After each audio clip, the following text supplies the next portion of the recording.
What most people do is they only move for a short while into their desired reality. They look into it, they think of who they want to be, of what they want to have, but then they slip back and then they wonder why their results are only short-lived or why there are even no results at all. So with that, let's just dive right into the presentation. And this is the first proposition. The individual state of consciousness determines the conditions and the circumstances of his life. Straight to the point. First statement, we don't need to talk a lot about that because it is very clear. It is very straight to the point, right? Your state of consciousness, right? A body of assumptions, beliefs, identifications, paradigms, convictions, that is determining your world. That is determining your reality. That is how the lens you look through, right? So that's the first thing. And that is what life is mirroring back to you, your internal state. That's the first statement that you need to understand. The second proposition is that, right, you can select the state of consciousness with which you desire to be identified with. So not only does your state determine your life, but you can also select the state, or better said, the states that you want to be identified with, what you want to assume, right, what you want to manifest. So you have freedom to select that. That's the second statement you need to understand. And the third one follows naturally to first ones, which is you can be who you want to be. You can have what you want to have. When you put all of those three statements together, it is a perfect law. It is a perfect teaching. So again, you are in a state that determines your life circumstances. Secondly, you can choose in which state you want to be in. And thirdly, therefore, you are not bound to your current circumstances, but you can be and you can experience eventually, after you shifted in that new state and made it natural and made it your new dwelling place, you can get new external circumstances, right? And you can, like Neville said, with this knowledge applied so that you can realize your every objective, all right? And how do we do that? Well, let's just look more into the presentation. And I summarized some very powerful quotes from Neville, also from the lecture where he talked about those three statements.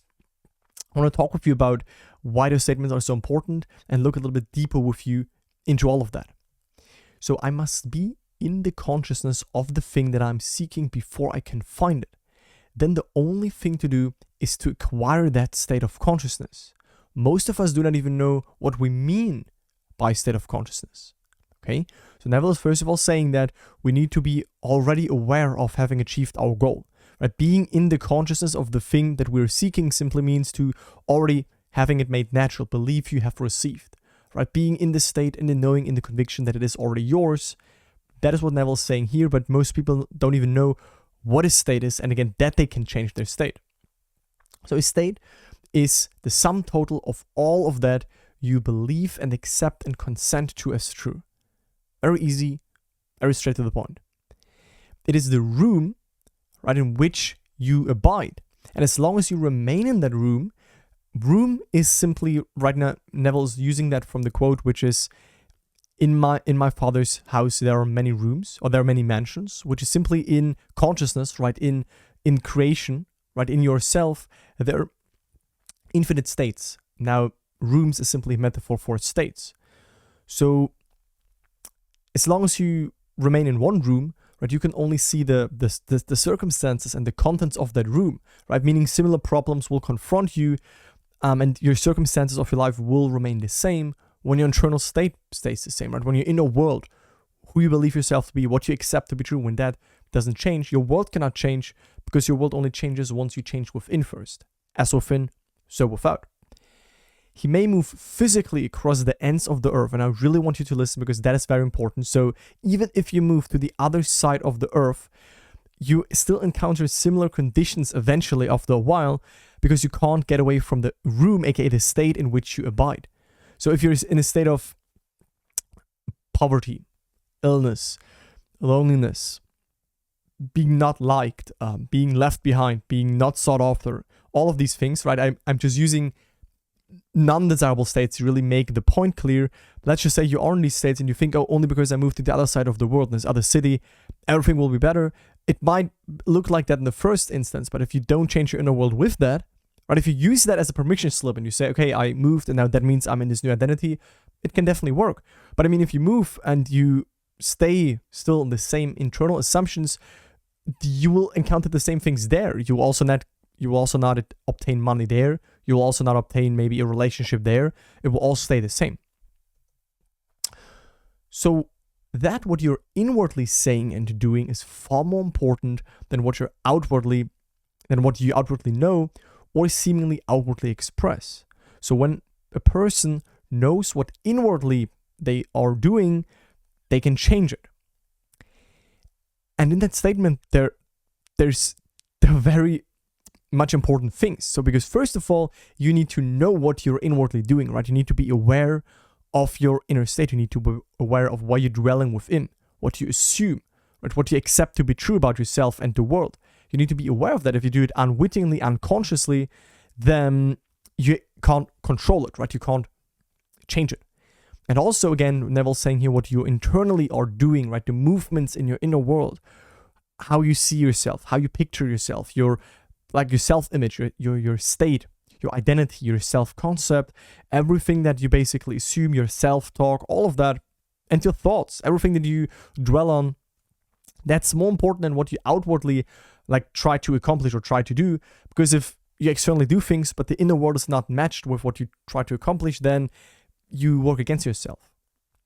If you've never uncritically observed your reactions to life, if you're totally unaware of your subjective behavior, right? Your subjective behavior is, again, your internal behavior, right? Your reactions to life, because they are always bound to your current state, your thoughts that are flowing from your state, then you're unaware of the cause of the things in your world. But if you become aware of the state, then you simply go about changing it. And Neville said this over and over again. The first step is always self-observation, right? Before we set an aim, before we select and then occupy the new state, the new reality that we want to get the manifestations from, we need to have a certain level of self-awareness. So when you go throughout your day-to-day life, see what you dwell within, zoom out, become conscious, become self-aware. This is the first pillar, the first module of my program also that my members go through, because that is first of all where the peace comes from, when you can detach, when you can disidentify from thoughts, from emotions, from all of that, and you can be a blank slate. And then you can consciously put on that blank slate whatever you want to draw on the canvas of life. But you need to have self-awareness, and then we can consciously occupy the things we want to occupy, because if we go back to the first slide, we see that it is your state that determines your life, right? And you can select a new state. But before you do that, you first need to realize in which state am I, what am I dwelling on, and then when you know it, you then need to change that with the state that you actually want to now manifest. Man is a wonderful temple in which all the work takes place, and the outer world is only a projection of the work done within himself. Right? Everyone and everything is yourself pushed out. Where you dwell within, where you stand within, that is basically coming to life in your outer world, in the world of senses, right? The branches that are growing in your circumstances and people. Everything is like a mirror and a messenger telling you who you are, what you are identified with. So let me sit down now and bring you before my mind's eye. And as I bring you before the mind's eye, let me imagine a conversation which would imply a radical change in my world. So simply a formula which you should already be known by now, which is that you can, in your imagination, in your mind's eye, you can bring up a friend, you can bring up someone that's close to you and let them confirm via congratulation, via a question, via any statement that you are now the person you want to be. Let them imaginative in your inner world, see them already having accomplished your goal. Hear them how they say that to you. Now, a transformation of consciousness will definitely result in a change of environment and conditions. But I mean, transformation of consciousness, I do not mean a slight alteration of consciousness like a change of mood. So Neville does not speak about, just repeating words in your mind. He's not letting to just flipping some thoughts or just randomly affirming here and there. If you want to use affirmations to really feel into what you affirm, it's not the words that you say that are going to manifest. It's more so what those words imply and which states, which feelings they make alive, right? Which realities and states they connect you with. But if you just say, I'm rich, yeah, I'm rich, but you still actually react to, poverty or a lack of finances, well, then you're still actually in a state, in an undesirable state. So again, Neville does not speak of a slight alteration of consciousness, right? He means really of a radical internal realignment, a radical internal shift, which we can do by filling up our inner world, by filling up our awareness with the feeling of having accomplished the goal. I want the transformation. By transformation, I mean that when one state into which I've moved and move so often that it becomes a habit, and that state grows stable. If I only do it a little bit and return to my former state, then I might have had a temporary lift, but I will not notice a radical change and radical changes in my world, right? So that these are the people that, kind of like open the room they want to be in. So they have this desire, they want to be this, they want to be over here, they want to have a manifest this. They kind of picture how it would be like. Then maybe they see some movement, maybe they see something related to their situation, but then they fall back because they've not learned how to deal with emotions that arise. They've not learned how to deal with fears. They just waver between states. They've not learned how to make a state natural, which, by the way, all of that is covered in my free masterclass and as well in my program, which you can apply for if you like to. But that's the thing, right? You can't just temporarily, flirt with the state like Josiah Brandt, who I had a really nice conversation in my interview with, which you can check out above right now, where he basically said that most people flirt with their desired reality, with their desired state, but they don't really fully commit to it and move into it internally so that it can actually fully manifest. I will notice these changes in my outer world if inwardly I have truly changed. Then without effort on my part, I will find the outer world changing to correspond to the changes that took place within me. That is so powerful, right? That is why Neville said, I do not lift a finger. Don't get me wrong, don't get Neville wrong. He did not mean that when you start to imagine something, when you assume success or this and that you sit in your room, that you sit in your basement and you lock yourself in and you do nothing. No. But it means that you don't really work out a way. You assume that feeling state of having achieved it, and then the bridge will start to unfold and will move you. You probably will do actions and go places and do things, but all is kind of like, that's already what you do outside. That's already the mirror. Internally, you already went to the end, and everything happens in the mirror, so that eventually, also in the mirror, because the mirror of life is reverberant, it's echoing, you stand where you first stood within, in your inner world. So it's without effort on your part, right? Your only job is to align fully with the end state, and everything else basically is an unfoldment, right? Which maybe looks also like work, but it's unfolding a state that you previously occupied within yourself. But I like that part, right? Everything will correspond to the changes that took place within me. And we could add one word here, which is the changes that took place within me first, right? So first the inner change happened, and then the external change followed. But now you know that there's not a thing on the outside to change. That first proposition is true, that a man's state of consciousness, which simply means that all aspects, all he believes, all that he consents to, that and that alone is the cause of the phenomena of his life. Man can change his state of consciousness, and therefore man can determine the conditions of his life. Man can change. You can change your inner world. You can change where you dwell within, what you believe to be true, what you feel to be true, what you're identified with, how you see yourself, your attitude towards certain areas in life, and that inner state is reflected. And if always your inner state is reflected, well, then it means that nothing on the outside is bigger than you, is against you, right? Don't lose yourself in the current circumstances. That's one state.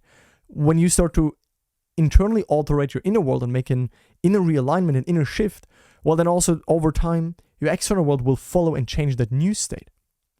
If you need any help with that, as you know, I have two main resources. They're both linked in the video description and pinned comments. One is my free masterclass, which is at the same time my newsletter. So if you want to be notified for upcoming videos, then you can opt in. And of course, also for this masterclass, where I teach you in a no hype, no fluff, no woo-woo way, how to shift, what is important and which mistakes to avoid.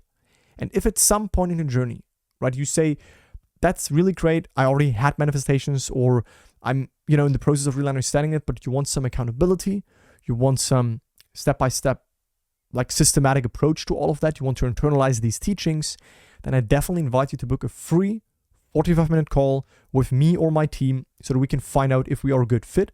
And this is super laid back, super non-binding, meaning if we are a good fit, we can tell you how it works, we can tell you how you can get started with the program. And if for whatever reason you say no thank you, then there are no hard feelings involved. At least you got aware maybe of some blind spots, you have a game plan, and you can move forward by yourself. So it's only if you would like to do it. That's it from my side. Let me know in the comments down below if you like that, if you have any feedback, any questions. I look forward to speaking to you in the next one. Bye, guys.